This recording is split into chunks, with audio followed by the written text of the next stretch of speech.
총알이 사과를 뚫고 나가는 모습까지도 찍을 수가 있습니다. 이 셔터 값을 조절해가지고. 이거는 그 순간만 영상을 잡고 그 나머지 시간은 셔터를 클로징하는 겁니다. 그래서 아예 다른 빛이 못 들어오게 딱 차단을 하는 경우에 이런 깔끔한 영상을 얻을 수가 있고요.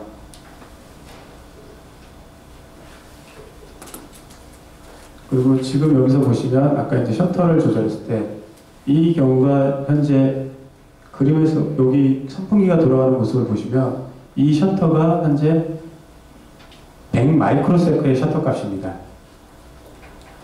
그래서 100 마이크로로 돌기 때문에 이제 조명까지 같이 켜서 하게 됐고요. 100 마이크로로 되면 저기 육안으로도 대부분 보시면 글씨가 판독이 가능하죠.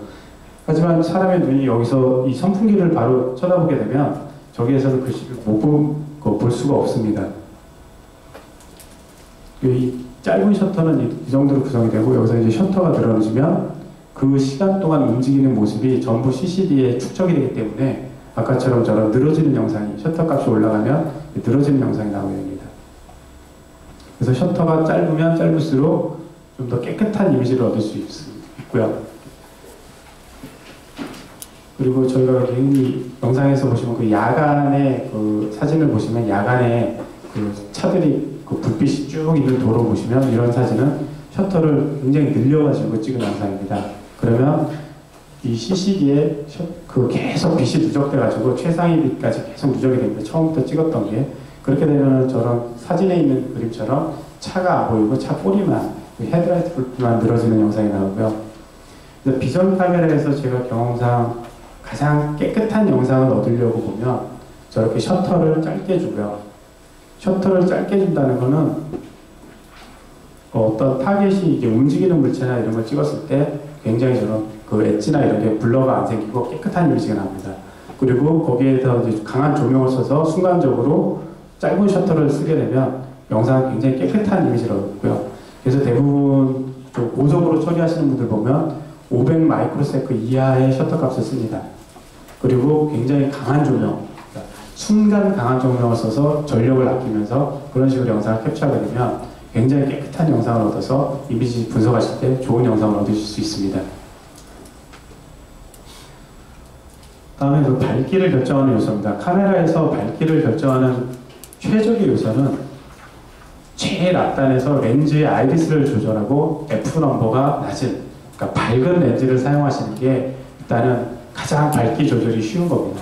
왜냐하면 이때는 CCD에서 가장 깨끗한 영상을 줄 수 있기 때문에 밝은 영상을 주고 그 다음에 두 번째로 밝기 결정하는 게 영향을 주는 게 CCD에 아까 했던 셔터 값. 셔터를 어떤 값으로 매핑을 하느냐에 따라서 그 밝기가 어두웠다 밝았다 하고요. 마지막으로 밝기 조절할 때 앞뒤 두 방법을 다 써도 밝기 보정이 안 되면 마지막으로 게인을 키워서 신호를 키우는 방식이 있습니다. 하지만 영상의 퀄리티를 따지면 제일 앞쪽에 있는 방식이 가장 깨끗한 영상을 얻을 수 있고 그 다음 셔터, 그 다음 그 게인을 사용하는 방식입니다. 그리고 여러분들이 비전 때 거의 뭐 비전하고 거의 뗄래야 뗄 수 없는 관계는 거의 그 외부 입력입니다. 외부 입력. 카메라에서는 이 입력을 트리거라는 명칭을 썼고요. 그 외부에서 인가되는 싱크 신호로 그 영상을 캡처하는 방식이죠. 아까 저희 직원이 지금 여기서 찍고 있는 방식이 이제 트리거로 찍는 방식을 보여드리겠습니다. 이 트리거는 말 그대로 순간적인 캡처 영상으로 내가 원하는 시점에 어떤 영상을 취득하고자 할 때 저런 식으로 이제 원하는 시점에 영상을 취득하게 됩니다. 이게 이제 트리거입니다. 이거는 어떤 경우에 사용하냐면 그 컨베이어 벨트에 수많은 제품들이 다 지나갈 때 그때 내가 딱 원하는 시점, 그 시점에서 깨끗한 영상을 얻기 위해서는 이런 트리거를 넣어서 카메라에서 영상을 취득하게 되고요. 그 보시는 바처럼 카메라 내부에서는 어떤 그런 포토커플러로 해서 외부에 있는 노이즈하고 차단을 시키게 됩니다. 그래서 그 노이즈성을 좀 제거를 하고 외부에서 들어오는 신호에 딱 그 순간에 영상을 잡는 트리거 신호를 줘서 찍게 됐고요. 트리거 시그널로 하게 되면 그림에서 보시다시피 그 트리거 인풋 시그널이 들어가면 카메라는 그 트리거 인풋 시그널이 들어올 때까지 CCD에 있는 영상을 받아들이지 않습니다. 그리고 비로소 트리거 인풋이 들어오면 그때 그 CCD에서는 노출이 시작되고 그 노출된 영상을 얻고 CCD는 다시 그 클로징을 하고 그 빛을 차단시킵니다.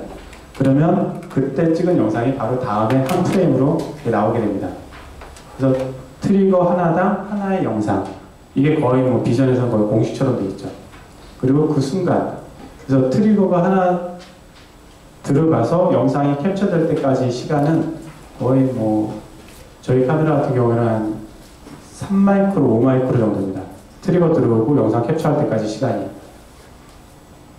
그러면 영상이 나올 때까지는 어차피 그 한 프레임에 만약 60프레임의 카메라다 그러면 하나의 프레임이 잡는 시간이 16.5ms이기 때문에 그 다음 영상이 나오는 시간은 16.5ms 후에 영상이 나오게 됩니다. 그래서 트리거는 이 영상의 노출 시작을 스타트 시킨다라는 개념을 가지고 계시면 됩니다. 그때 바로 영상이 찍히게 됩니다. 다음으로는 카메라에서 이제 아웃풋 신호입니다. 스트로브라고 그러죠. 스트로브는 프레임 동기에 맞춰서 나오는 외부의 시그널입니다. 그래서 처음에 아까 그 위쪽에서 트리거가 하나의 영상을 캡처해서 하나의 프레임을 내보내면 카메라는 그 프레임의 동기에 맞춰서 하나의 펄스를 하나 내주게 됩니다. 그러면 그때 여러분들은 그 신호를 조명의 신호를 쓰죠. 그래서 카메라 우리 디카 같은 경우에 플래시 찍을 때 플래시가 번쩍하는 찍게 되면 그 플래시가 터지는 순간 카메라도 노출을 하기 때문에 그때 영상이 가장 밝은 점에서 취득이 됩니다. 그래서 저희가 이제 스트로브라는 신호를 하나 외부로 또 매달아서 내보내주게 되고요. 스트로브 신호는 그림에서 보시는 것처럼 트리거가 들어가고 노출이 시작되면 그때 노출 시작점에 맞춰서 같이 스트로브도 시작이 됩니다. 그래야 조명이 같이 켜지겠죠. 그래서 저 노출 시작점하고 스트로브 신호가 맞지 않으면 조명을 아무리 센 걸 써도 카메라는 계속 어두운 영상만 나오게 됩니다. 그리고 그 다음에 이제 프레임이 빠져나오게 되는 이런 구조로 되어 있습니다. 그래서 요새 이런 걸 응용해가지고 많이 쓰이는 것 중에 이제 뭐 골프 같은 것도 많이 쓰게 됩니다. 골프 같은 경우는 하나의 영상을 하나의 트리거로 지금 같은 경우는 한 영상만 찍지만 그 노출을 순간적으로 여러 번을 하게 됩니다. 그래서 노출을 트리거 하나가 딱 들어오면 만약에 뭐 10마이크로 노출을 연속해서 5번을 딴딴딴딴딴 하게 되죠. 그러면 그 노출의 간격까지도 다 조절이 가능합니다. 카메라에서는. 그렇게 해서 영상을 찍게 되면 이 공이 뭐 축구 선수가 공을 찼을 때 날아가는 공의 궤적까지도 추적이 가능하고요. 그러면 카메라는 한 프레임 안에 노출만 5번을 해서 뽑아내면 프레임 시간도 굉장히 절약이 될 수 있고 여러 개의 멀티 노출을 하기 때문에 그런 궤적이나 이런 데 따라갈 수 있는 그런 스포츠 용품 같은 데서 사용할 수 있는 그런 제품이 될 수 있습니다.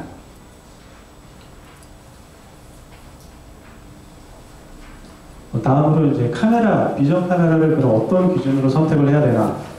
그래서 이제 선택 기준에 보시면 대부분 뭐 잘 아시겠지만 그 오브젝트, 그 대상물의 크기나 색상 이런 거에 따라서 이제 결정을 하게 됩니다. 그래서 이 그림에서 보시게 되면은 여기는 뭐 30m라고 했지만 뭐 3cm라고 그러면 3cm, 3cm 안에 어떤 뭐 집 모양이 들어가면 이 픽셀이 굉장히 3cm의 픽셀로 저런 뭐 집 모양을 찍게 되면 결국에 찍어내게 되면 그 전체가 다 집처럼 파란색으로 나오게 되고요. 근데 내가 만약에 좀 더 정밀한 뭐 5mm 픽셀을 가진 카메라로 영상을 찍게 되면 그 오브젝트는 그 픽셀 하나당 뭐 하나씩 찍기 때문에 거의 이런 형태의 제품, 그 집 사진이 나올 겁니다. 그리고 그거를 만약에 1mm의 픽셀인 카메라로 찍게 되면 가장 유사한, 현재 자기가 찍고자 하는 형태와 가장 유사한 형태의 모양으로 찍게 됐죠. 그래서 찍을 때는 카메라를 선택하실 때는 내가 찍으려고 하는 거에 얼만큼 구분을 해내야 될지, 그거를 다 선택을 해야죠. 그래서 뭐 흔히 얘기하는 뭐 디펙트 사이즈라고 그러죠. 그 디펙트 사이즈를 내가 몇 마이크로까지 내가 분석을 해낼 거냐에 따라서 그 센서의 픽셀 사이즈가 한 픽셀이 얼마의 크기를 가지냐 이런 걸 보고 잡아야 되고요. 그리고 여기 이제 옆에서 보시면 아시겠지만 여기 카메라가 하나는 그 큰 카메라는 약 해상도가 29메가의 해상도를 가지는 카메라입니다. 29메가의 카메라하고 옆에 있는 카메라는, 그 작은 카메라는 FHD 1920에 1080의 해상도를 가지는 카메라고요. 이 두 개의 카메라로 같은 영상을 거의 두 카메라는 지금 같은 화각을 가지고 있습니다. 같은 영상을 대상물을 해가지고 찍게 되면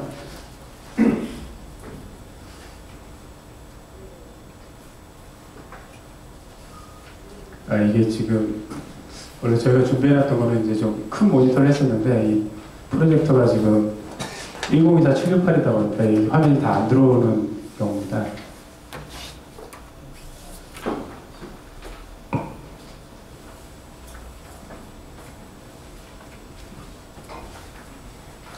일단 이거는 29메가 영상으로 이 대상 타겟을 찍었을 때 영상이고요.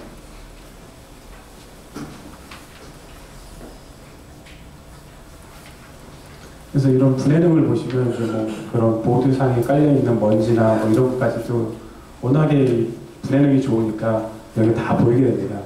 그리고 이 29메가 카메라 같은 경우는 5 마이크로의 픽셀을 가지고 있기 때문에 이런 거의 육안으로 식별이 뭐 가능할 수도 있겠지만 저런 이제 숫자까지도 다 구분을 해낼 수가 있습니다.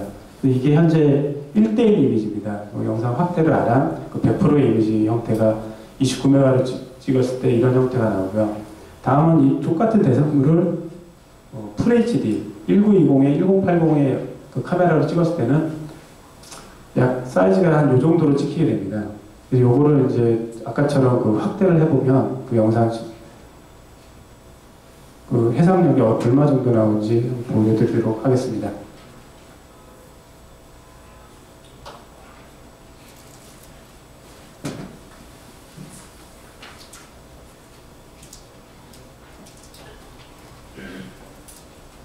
이거는 아까처럼 그 이제 사이즈가 안 맞기 때문에 좀 확대를 했습니다. 보시면 이게 이제 두 카메라의 해상력의 차이입니다. 보시면 아시겠지만 지금은 거의 그 식별이 불가능할 정도로 되어 있죠.